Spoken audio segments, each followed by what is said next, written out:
Petri dish, the Petri dish, the Petri dish. This is The Petri dish, the Petri dish, the Petri dish.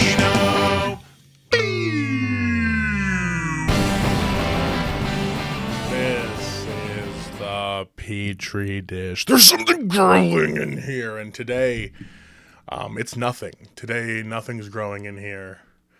It's a terrible intro, but nothing has grown because I have been just fucking going through it, friends. You've probably heard the previous episode. Getting sued, dog died, a happy marriage before that. But things aren't going specifically that great this year. And that's fine. That's fine. Things don't always have to be going cool or going my way. I am learning how to deal with things like that.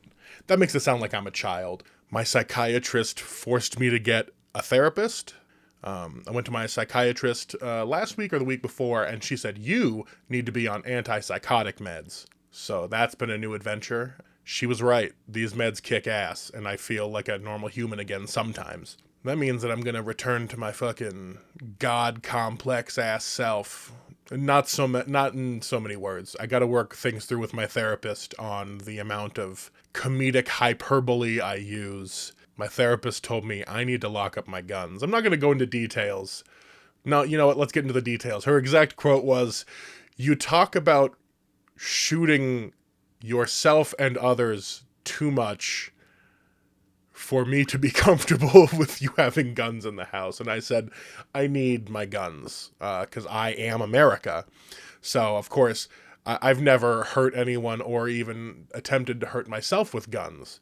But that's not saying I wouldn't. The thing is my exact quote, which is the same thing I say in bits that I do on stage. I don't care about gun safety. Guns are a murder tool. They're literally made for most efficient human dispatching. You know, like, yeah, sure, I'm going to be safe with the murder tool. I'm a messy eater and a reckless driver. You think I'm going to be safe with the killing thing? Fuck off.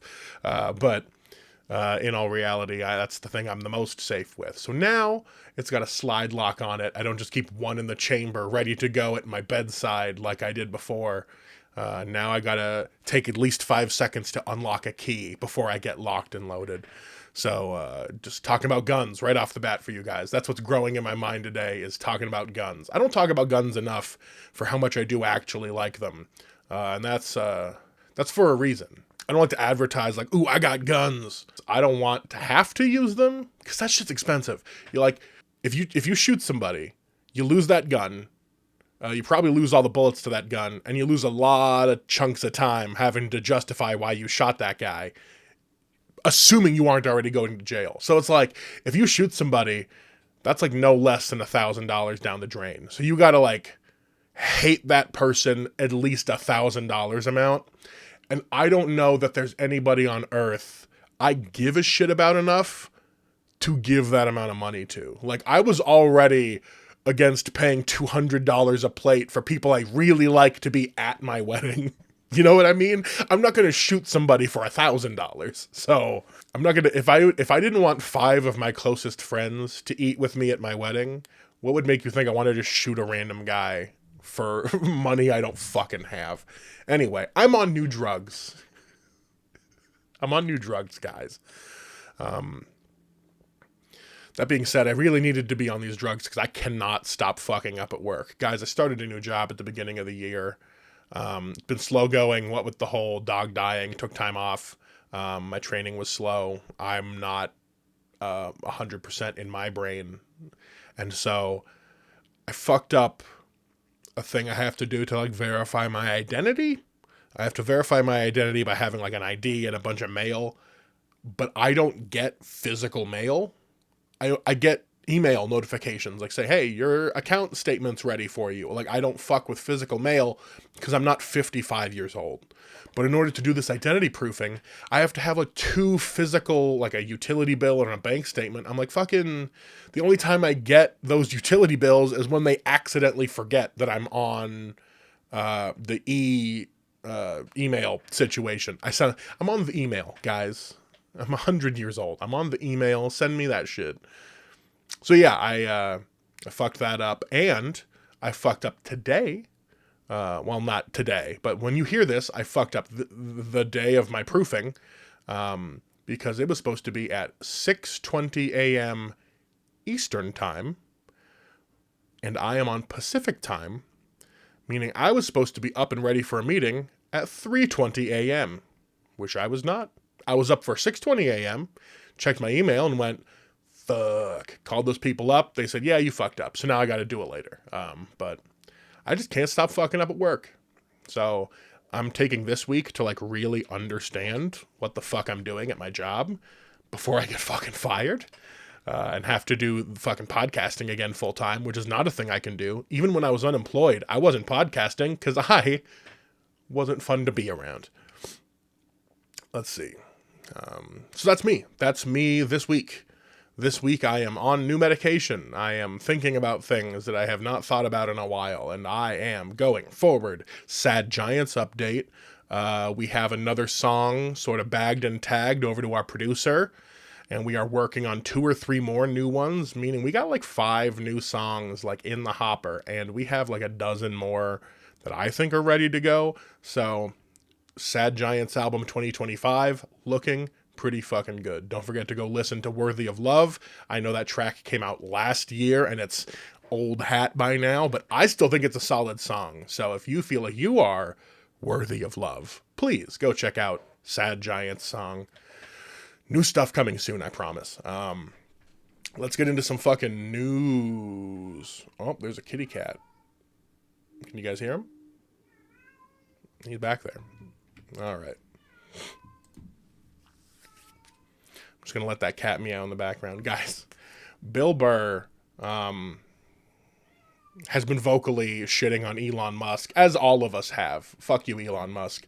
But Elon Musk retaliated by flagging Bill Burr's account and, like, fucking with it on Twitter. A Twitter that Bill Burr doesn't use and hasn't used for years. So Bill Burr went online to be like, hey, Elon Musk, you can't affect me because I don't give a shit about your bullshit company. Fuck you. So good on Bill Burr for fucking with Elon Musk even more, because Bill Burr famously, I think a couple weeks ago, had a whole huge bit that went so viral that even Fox News was reposting it, saying like all billionaires need to have their heads on fucking pikes. And I agree, Bill. Let's fucking get this shit done. Another news thing, Mochinut here in good old Sparks, or maybe it's in Reno, the Reno location of Mochinut, a mochi donut place, got flagged for like several health violations. Now, most of their health violations were just like weird shit, like putting their clean dishes on the floor, or like storing shit improperly at home and on the floor and then like bringing it in. And so they had to close down, and they put up a little sign not mentioning any of that, just being like, we're renovating. And then they just closed down for a few months. And this is not the first Asian based food company to take a hit here in Reno. We also lost our dim sum place that me and Alicia like to go to. They're closed till June for renovations. I'm not sure if it's for the same reason, but I think someone at the like local health department has a problem with like the Asian restaurants around here. Either that, or there are mostly just only Asian restaurants opening up. I don't know what it is, but lots of people were on social media hyping up this fucking mochi donut place because white people love an Asian experience, but then they shit all over it because like they kept a like a plate or like a box on the ground. Who the fuck knows? I personally say I would eat mochi nut just right off the fucking floor, because fuck you, it's a donut. Ugh. There was just an outpouring of white people being outraged that they would have such low standards, and then spreading the rumor that they failed all 50 of the requirements for like health violations. Ooh, I'm vowing off of all mochi donuts now. How dare Reno have another improper business? Fuck off. Just let them clean up for a second and get their standards right. They'll be fucking fine. So anyway, I'm here for you, Mochi Nut. Fuck everyone in Reno all the time. Speaking of fucking everyone in Reno all the time, I've been keeping up with a good old reporter in Reno named Joe Hart, keeping on top of this developing story good old watchdog Joe Hart of KRNV, found that there is about $9 million of our personal tax dollars that were just lost. The Nevada Attorney General's office wrote and approved the contract that allowed a small business called Uprise to collect $9 million before any work was done, and that money is now missing. And the Attorney General, Aaron Ford, who is a Democrat, who should be trustworthy in this political climate, right? They have the power in the legislature, too. They're the majority party, and they have not done shit. There's like one Republican senator who was talking to Joe Hart, and they basically played the like, oh, I am of the minority party, so I of course do not have the status, like as if we don't have a fucking Republican governor, you know, like somebody fucking knows where this money went. So, there's been a small update, actually, very recently. Lawmakers are looking into things. That same Republican senator sent a letter to the state treasurer, Treasurer Zach Conine, asking what changes might need to be made legislatively now that $9 million in state money is missing. And they just say, this situation has raised concerns. And that's it. So far, nothing has come of it. But there's at least one senator out there attempting to ask questions. So who the fuck knows? All that I know is $9 million is gone, and all the politicians are just, you know, playing the little finger pointing game as if they all aren't probably making millions of dollars off of this fucking bullshit. So that is some more local Reno news. Not only do we have no Mochi Donuts, we're also missing $9 million of taxpayer money. Now, here's what's crazy. Let's see. The Reno population is 274,000. The metropolitan area altogether, including Sparks, so probably like the Washoe County area, is still under 500,000 people. There's not even 1 million people in Reno, in this area, and we're missing $9 million. You know, something to look at. Ooh, a fun little one in personal enjoyment of shit. This one's for pop punk news.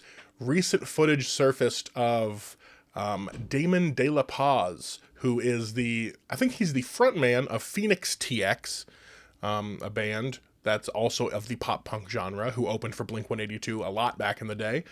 He actually filled in for Travis Barker on the Mark, Tom, and Travis show tour and on some of the shows that were recorded. And I also found out some of the tracks that are the comedy tracks at the very end are Damon drumming. They're not Travis. So like...